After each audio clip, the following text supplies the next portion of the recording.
इस वीडियो में हम लोग क्लास 10th माता के आंचल पाठ के बारे में पढ़ेंगे। माता का आंचल पाठ के लेखक शिवपूजन सहाय जी हैं।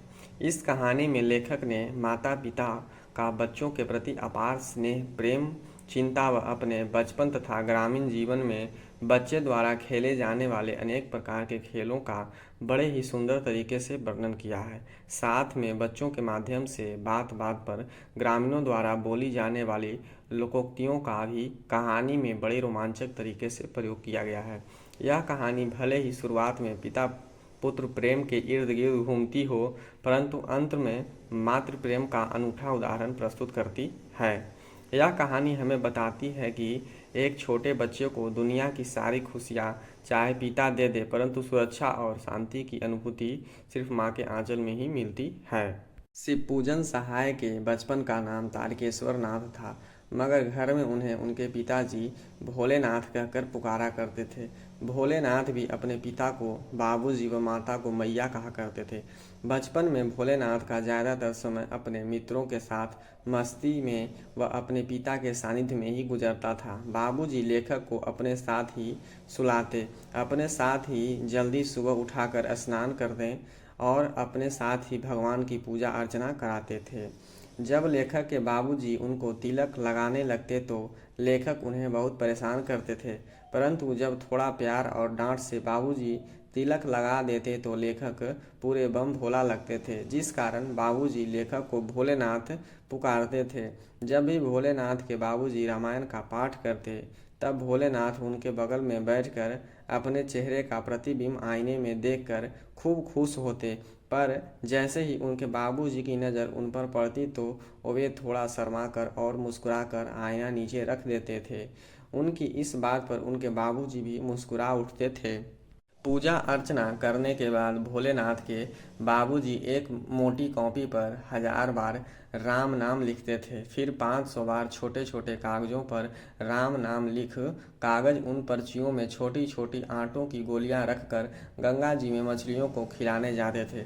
लेखक भी अपने बाबूजी के कंधे पर बैठकर गंगा जी के पास जाते और उन पर आटे की गोलियों को मछलियों को खिला देते थे। उसके बाद वे अपने बाबूजी को रास्ते में खूब सारी मस्ती कर साथ घर आकर खाना खाते। भोलेनाथ की माँ जिद करके उन्हें अनेक पक्षियों के नाम से निवाले बनाकर बड़े प्यार से खिलाती थी। भोलेनाथ की माँ भोलेनाथ को बहुत लाड़ प्यार करती थी। वह कभी उन्हें अपनी बाहों में भर कर खूब प्यार करती तो कभी उन्हें ज़बरदस्ती पकड़कर उनके सिर पर सरसों के तेल से मालिश करती। उस वक्त भोलेनाथ बहुत छोटे थे, इसीलिए वह बात बात पर रोने लगते थे। इस पर बाबूजी भोलेनाथ की माँ से नाराज़ हो जाते थे, लेकिन भोलेनाथ की माँ उनके बालों को अच्छे से बनाकर उनकी गूंथ बनाकर उनमें फूलदार लड्डू लगा देती थी और साथ में भोलेनाथ के रंगीन कुर्ता व टोपी पहना देती थी, जिससे लेखक कन्हैया जैसे दिखाई देते थे। भोलेनाथ अपने हम उम्र दोस्तों के साथ तरह तरह के नाटक करते थे। कभी चबूतरे का एक कोना ही उनका नाटक घर बन जाता तो कभी बाबूजी को नहाने वाली चौकी ही रंगमंच बन जाती और उसी रंगमंच पर सरकंडे के खम्भों पर कागज़ की चादर बनाकर उनमें मीठी या अन्य चीज़ों से बनी मिठाइयों की दुकान लग जाती थी, जिसमें लड्डू, बतासे, जलेबियाँ आदि सजा दिए जाते थे और फिर जस्ते के छोटे छोटे टुकड़ों के बने पैसे से बच्चे आपस में भी खरीदार और दुकानदार बनकर उन मिठाइयों को खरीदने व बेचने का नाटक करते थे। भोलेनाथ के बाबूजी भी कभी कभी वहाँ से असली के पैसों से खरीदारी कर लेते थे।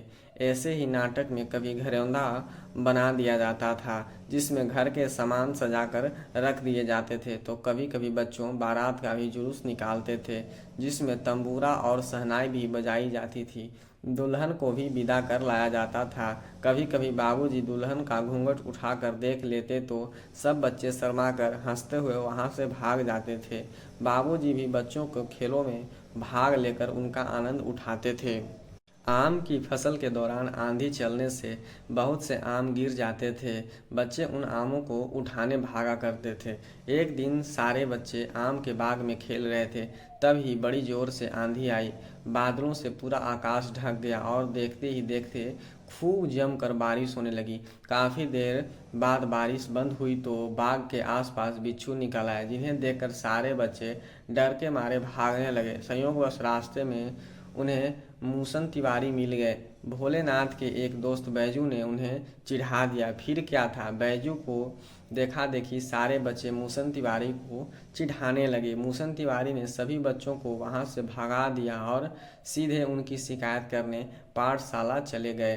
पाठशाला में लेखक और लेखक के साथियों की शिकायत गुरुजी से कर दी। गुरुजी ने सभी बच्चों को स्कूल में पकड़ लाने का आदेश दिया। सभी को पकड़कर स्कूल पहुंचाया गया। दोस्तों के साथ भोलेनाथ को भी जमकर मार पड़ी। जब बाबूजी को इस बात की खबर पहुंची तो वे दौड़े दौड़े पाठशाला आए। जैसे ही भोलेनाथ ने अपने बाबूजी को देखा तो वे दौड़कर बाबूजी के गोद में चढ़ गए और रोते रोते बाबूजी की कंधा अपने आंसुओं से भिगा दिया। गुरुजी की विनती कर बाबूजी भोलेनाथ को घर ले आए। भोलेनाथ काफी देर तक बाबूजी की गोद में भी रोते रहे, लेकिन जैसे ही रास्ते में उन्होंने अपनी मित्र मंडली को देखा तो वे अपना रोना भूलकर मित्र मंडली में शामिल होने की जिद करने लगे। मित्र मंडली उस समय चिड़ियों को पकड़ने की कोशिश कर रही थी। चिड़िया तो उनके हाथ नहीं आई, पर उन्होंने एक चूहे के बिल में पानी डालना शुरू कर दिया। उस बिल में चूहा तो नहीं निकला, लेकिन सांप जरूर निकल आया। सांप को देखते ही सारे बच्चे डर के मारे भागने लगे। भोलेनाथ भी डर के मारे भागते और गिरते पड़ते जैसे तैसे घर पहुंचे। लहूलुहान शरीर लिए जैसे ही घर में घुसे, सामने बाबूजी बैठकर हुक्का पी रहे थे। उन्होंने भोलेनाथ को आवाज़ लगाई, परंतु आज भोलेनाथ सीधे अंदर अपनी माँ की गोद में जाकर छुप गए। भोलेनाथ को ऐसा डर हुआ देखकर माँ का भी रोना निकल गया। उन्होंने भोलेनाथ के जख्मों की पट्टी की और उससे उसके डर का कारण पूछने लगी। बाबूजी ने भी भोलेनाथ को अपनी गोद में लेना चाहा, लेकिन डर व घबराए हुए भोलेनाथ को उस समय पिता की मजबूत बाहें के सहारे व दुलार के बजाय अपनी माँ का आंचल ज़्यादा सुरक्षित व महफूज लगने लगा।